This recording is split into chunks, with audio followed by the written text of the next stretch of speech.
السلام علیکم ورحمۃ اللہ وبرکاتہ۔ آپ دیکھ رہے ہیں فاطمہ ٹی وی۔ تاریخ کا مطالعہ کرنے کے بعد پتہ چلتا ہے کہ اردن، شام اور اسرائیل کے درمیان ایک علاقہ تھا جو کافی سرخیز تھا، جس میں صدوم کے نام سے ایک شہر آباد تھا، جس کی بستیاں کافی سرسبز و شاداب تھیں، جہاں پھل، اناج اور میوے بکثرت پیدا ہوتے تھے۔ شہر کی خوشحالی کی وجہ سے اکثر لوگ وہاں مہمان بن کے آ جایا کرتے تھے،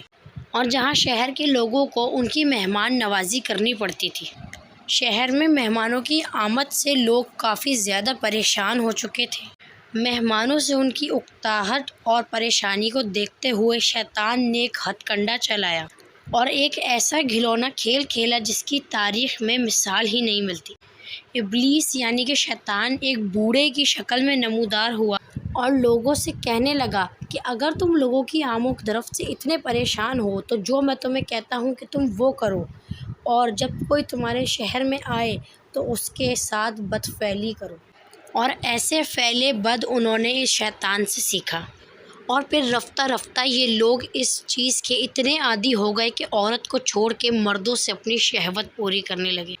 اور یہ قوم یہ اس اخلاق سے گرتی گئی، اور یہ لوگوں کو لوٹتے اور دھوکہ بازی کرتے، اور یہ کام یہ فخر سے کرتے تھے۔ ان لوگوں میں سب سے برا فعل ہم جنس پرستی تھا، اور اس بدفعلی میں یہ اس قدر مشغول تھے کہ ان کی کوئی بھی تقریب اس کام کے بغیر نہیں ہوتی تھی۔ خاص طور پہ اگر قافلے کے ساتھ کوئی خوبصورت لڑکا آتا تو یہ اسے اپنا شکار بناتے۔ اللہ تعالیٰ نے شہر صدوم کی جانب حضرت لوط علیہ السلام کو پہلے سے ہی روانہ کر رکھا تھا، اور آپ حضرت ابراہیم علیہ السلام کے بھتیجے تھے، اور جب حضرت لوط علیہ السلام نے اس قوم کو بدفعلی میں دیکھا تو اسے روکنے کی بہت کوشش کی، اور قرآن پاک میں بھی ہے کہ تم وہ بے حیائی کرتے ہو جو پہلے کسی نے نہ کی، اور مردوں کے پاس شہوت سے جاتے ہو عورتوں کو چھوڑ کر، کیونکہ تم حد سے گزر چکے ہو۔ اور حضرت لوط علیہ السلام نے ان قوم سے جو بھی کچھ کہا، وہ بھی ان لوگوں نے بے باکی اور بے حیائی سے جو جواب دیا، وہ بھی قرآن پاک میں سورۃ الاعراف میں موجود ہے۔ ان کی قوم کا کوئی جواب نہ تھا، بس یہ کہنا تھا کہ انہیں اپنی بستی سے نکال دو، یہ لوگ تو پاکیزگی چاہتے ہیں۔ لیکن حضرت لوط علیہ السلام نے بہت کوششیں کی اور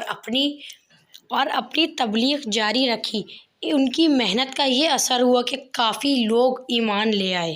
لیکن اکثریت ابھی بھی منکرین میں سے تھی،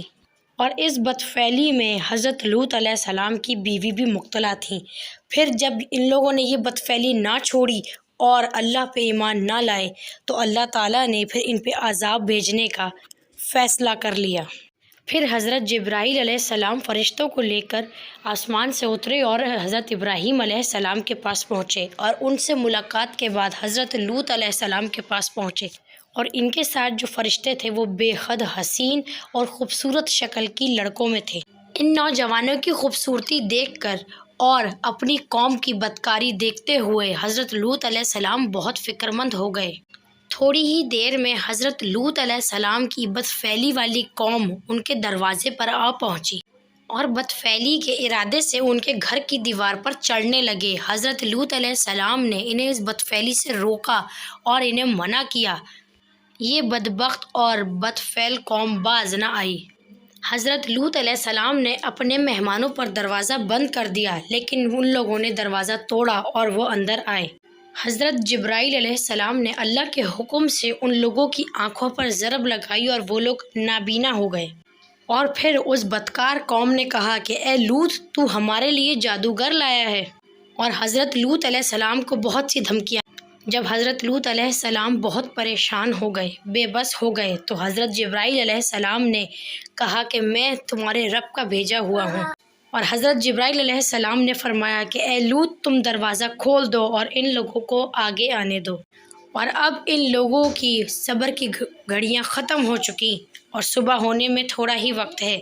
ناظرین گرامی، قرآن مجید میں سورہ ہود کا ترجمہ ہے،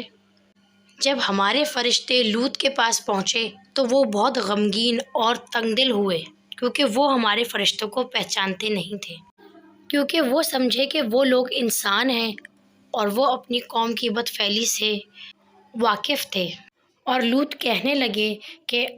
آج کا دن بہت مصیبت کا ہے، کیونکہ میرے مہمانوں کی خبر پاتے ہوئے میری بدفعل قوم میرے گھر دوڑی چلی آئے گی۔ وہ اپنی شہوت میں اس قدر ڈوبے ہوئے تھے کہ ان کو کچھ نظر نہیں آ رہا تھا۔ حضرت لوط علیہ السلام نے کہا کہ اے میری قوم، تم اپنی بدفعلی کو چھوڑ دو، یہ میری بیٹیاں موجود ہیں، ان سے نکاح کرو اور حلال کرو، اور اللہ سے ڈرو اور میرے مہمانوں کے معاملے میں مجھے رسوا نہ کرو۔ حضرت لوط نے کہا، کیا تم لوگوں میں کوئی بھلا آدمی نہیں ہے؟ تو ایک شخص بولا کہ ہم تمہاری بیٹیوں سے ہمیں کوئی غرض نہیں ہے، اور بولا کہ تم خوب جانتے ہو کہ ہم کیا چاہتے ہیں۔ تو حضرت لوط علیہ السلام نے پریشانی اور گھبراہٹ کے عالم میں کہا، کاش مجھ میں تم سے لڑنے کی طاقت ہوتی، یا مجھے پناہ دینے والا کوئی طاقتور ہوتا۔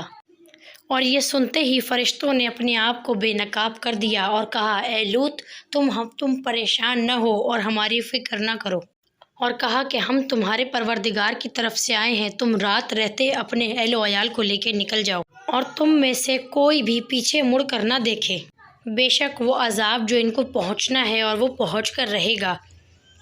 ان کو تباہ کرنے کا وقت صبح کا مقرر ہے۔ اور جیسے ہی انہیں حکم ہوا، انہوں نے اس قوم کو ترپٹ کر دیا، اور پھر صبح پتھر گرنے لگے اور ان پتھروں پر سب کے نامزد تھے۔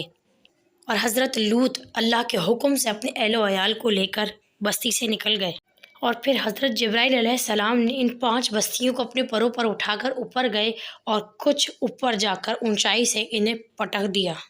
اور یہ بستیاں ریزہ ریزہ ہو کر بکھر گئیں، اور پھر پتھروں کی ایسی بارش ہوئی جس سے قوم لوط کے تمام لوگ مر گئے،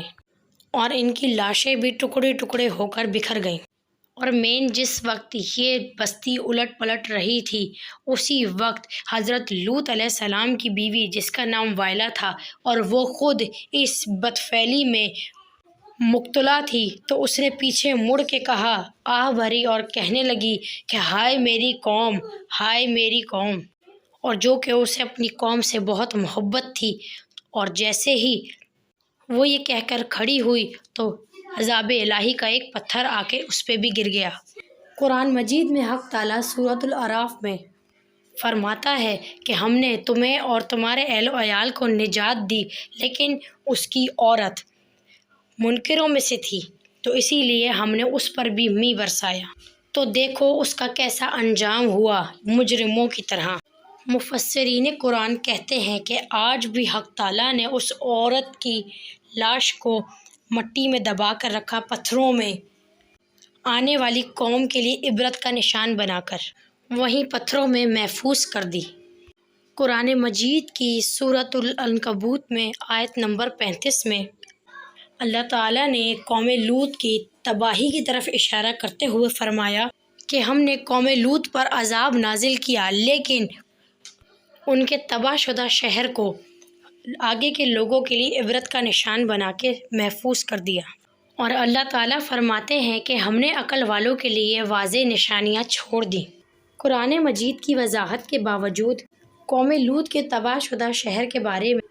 آج بھی حضرت انسان کسی نتیجے پر نہیں پہنچا، مگر حال ہی میں امریکی ماہرین نے کئی سال کی تحقیق اور جستجو کے بعد یہ دعویٰ کیا ہے کہ قوم لوط اردن میں کے تباہ شدہ شہر کو دریافت کرنے میں کامیاب ہو گئے۔ قوم لوط کی بدفعلی اور سرکشی کے بعد حضرت جبرائیل علیہ السلام نے ان کو ایک رات میں عبرت کا نشان بنا دیا۔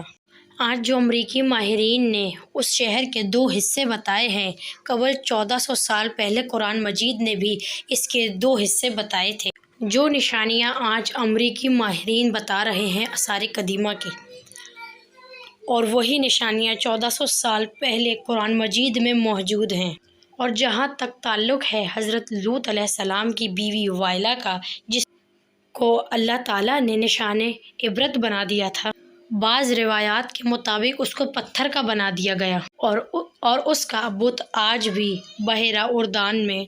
کے پاس موجود ہے۔ اس سے ہمیں یہ معلوم ہوتا ہے کہ جو اللہ کی نافرمانی کرے گا تو وہ اللہ کے عذاب کا حقدار بنے گا، اور کسی ایک کی نیکی کسی اور کے کام نہیں آ سکتی، یہاں تک کہ انبیاء بھی اللہ کے آگے بے بس ہیں۔ اور وہ اللہ کے احکام کو تسلیم کرتے ہیں اور ہمیں بھی کرنے چاہیے۔ اللہ ہم سب کو بد اعمال سے محفوظ رکھے اور ہم سب کے ایمان کی حفاظت کرے، اور اللہ تعالی ہم سب امت مسلمہ کو سیرت نبی پر چلنے کی توفیق عطا فرمائے اور ہم سب کا خاتمہ ایمان پر ہو۔ اور اگر آپ کو حکایت قوم لوط پسند آئی ہو تو اپنے دوستوں میں اور فیس بک پہ، واٹس ایپ پہ شیئر کیجیے، اور چینل کو سبسکرائب کر کے کمنٹس میں اپنی رائے کا اظہار کیجیے۔ اللہ نگہبان۔